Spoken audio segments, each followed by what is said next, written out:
Good morning. সকাল সকাল চলে এসেছি আমি আজকে মাঠে। তো মাঠে কি কারণে এসেছি বা কেন এসেছি সেটাই তোমাদেরকে বলছি।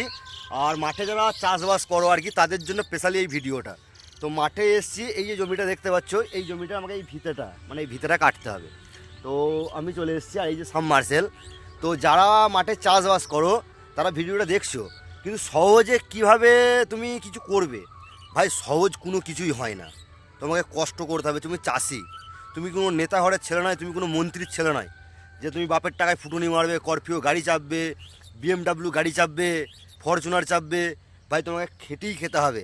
তাই ভিডিওটাতে আদার্স কিচ্ছু বলবো না। একটা জিনিস, তুমি চাষি, তোমাকে চাষ করতে হবে, ধান ফলাতে হবে।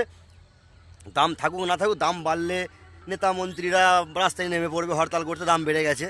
দাম কমে গেলে কোনো সালা আসবে না, কোনো সালা আসবে না। দাম যখন কমে যাবে যে কেন দাম কমে গেল, তোমাকে চাষ করে খেতে হবে। জাস্ট এটা আমার মনের কথা, কোনো পলিটিক্স কথা ভাববেন না। আর সবাইকে একটা কথাই বলবো, চাষের সময় এই আমার ভিডিওটা দেখে যে টাইম নষ্ট করছো না করে মাঠে কাজ করে যাও, ঠিক আছে?